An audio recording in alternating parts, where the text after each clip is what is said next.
High বন্ধুরা, আমরা চলে এসেছি ভামুরিয়া। আর ভামুরিয়া মানে বুঝতে পারছেন কি বলবো, দুর্গা পূজা, কালী পূজা, ভামুরিয়াই মানে নাম মন এলেই কিন্তু মনে পড়ে যায়।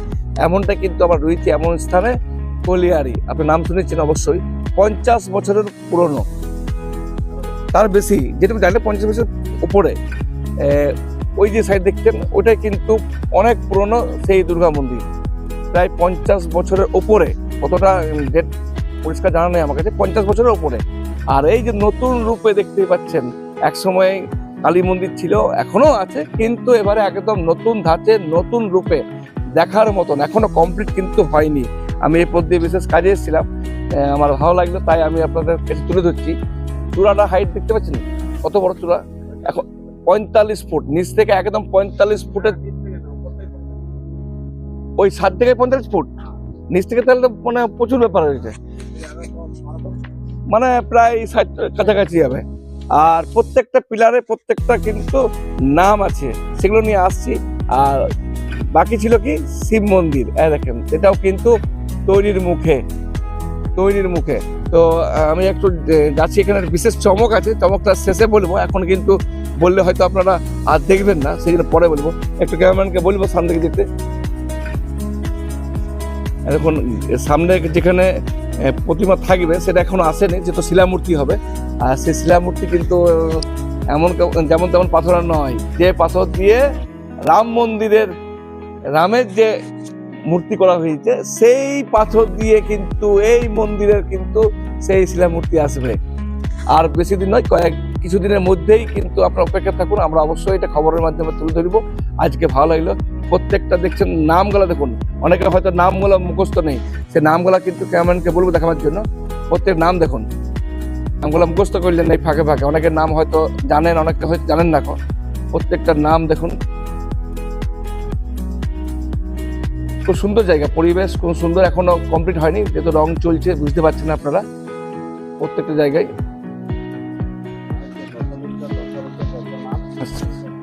তো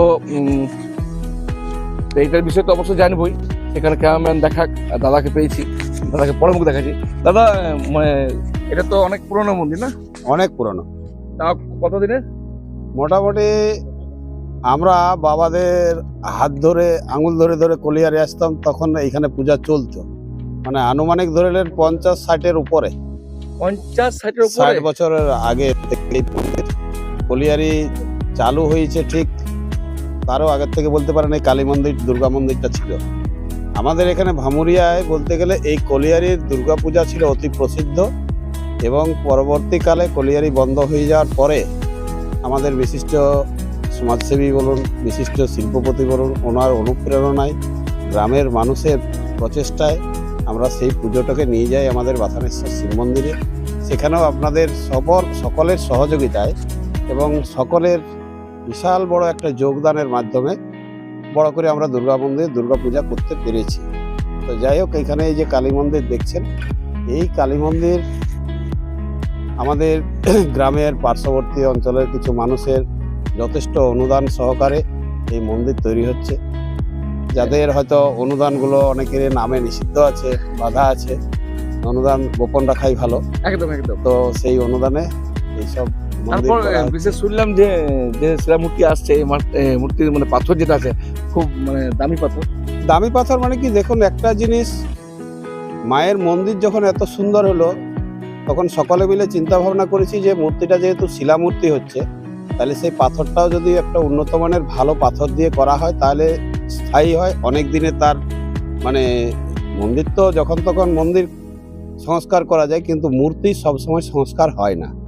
তাই আমরা চিন্তা করেছি আর একটু কিছু যদি বেশি অঙ্কের টাকা লাগেও, তাতে কিন্তু যদি মায়ের প্রতিমাটা, মূর্তিটা ভালো হয়, সেই দিকে নজর রেখে আমরা এই জিনিসটা চিন্তা ভাবনা করেছি। শুনলাম অযোধ্যার রাম মন্দিরের যে রামের যে মানে মূর্তি রয়েছেন, শিলামূর্তি, সেই পাথর দিয়ে, সেই পাথর দিয়ে। পাথরটা একই, মিস্ত্রি আলাদা, কারিগর আলাদা, পাথর একই, মানে ওই স্পর্শেরই আসছে। হ্যাঁ, তাহলে পাথরটার মধ্যে একটা গ্লেজ আছে।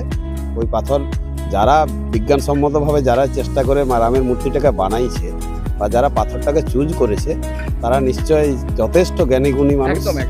তো সেই চিন্তা ভাবনা করে করলাম, যদি আর একটু কিছু লাগে তাও ওই পাথর দিয়ে করলে আমাদেরও ভালো হয়। পাশের শিব মন্দির হচ্ছে নাকি? পাশের শিব মন্দিরটা নতুন, আমাদের এখানে যতজন সেরকম সাধু পুরুষ থেকে শুরু করে মানে ধর্মীয় লাইনে যারা আছে তারা আসার পরে আমাদেরকে একটা কথা বারবার বলেছে যে যেহেতু পাশে দুর্গা মন্দির, এটা কালী মন্দির, একটা শিবের মন্দির হলে তাহলে মানানসই হয়।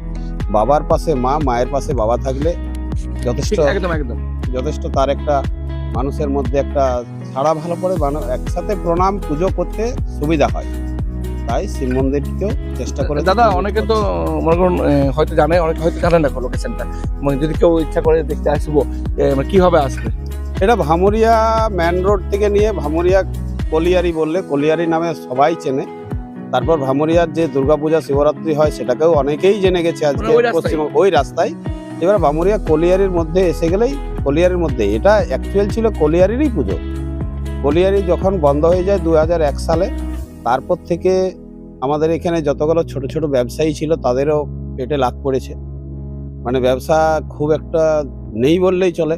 কিন্তু তার মধ্যেও যেমন মানুষ আছে তাদের অনেকেরই চেষ্টায় চিন্তা ভাবনা করা হলো যে ভামুরিয়ায় যদি কালী মন্দির, দুর্গা মন্দিরগুলো ঠিকভাবে হয় তাহলে মানুষ এখানে পূজা অর্চনাটা বরাবরের জন্য করতে পারবে। আপনার বাড়িতে এখানে? আমার বাড়ি এখন ভামুরিয়াতেই, এখানে ভামুরিয়াতেই, এবং আমি এই ভামুরিয়া কলিয়ারির একজন এখন শ্রমিক। ধন্যবাদ দাদা। তো তোমরাকে তো সবাই চিনেন, বলার কিছু নেই। আমি আরেকবার পিছন দিকটা দেখাচ্ছি শেষ মুহূর্তে। তো বুঝতে পারছেন এই ধরনের উপভোগ যদি দেখার থাকে, এখনো কমপ্লিট যেহেতু হয়নি, সে তো আমাদের সঙ্গে রয়েছে অমিত, আমার ক্যামেরাম্যান তখন ছিল, আর পাশে রয়েছে আমাদের চন্দনদা, সঙ্গে নিয়ে এসছে। ঠিক আছে, তো সবাই আমরা একসঙ্গে এসেছিলাম দাদার সঙ্গে দেখা করতে। তো দাদার সঙ্গে দেখা করার আগে কিন্তু চোখে পড়ে গেল সেই মন্দির আর দুর্গা মন্দির, সেই জন্য ক্যামেরা বন্দি আমি করে নিলাম। এটা কমপ্লিট হোক, কমপ্লিট হলে আমি আরো সুন্দরভাবে এটাকে দেখাবো।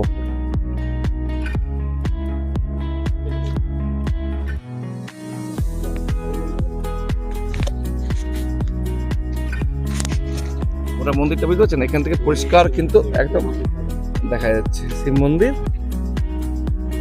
দুর্গা মন্দির আর মাঝে কালী মন্দির। ধন্যবাদ সবাইকে।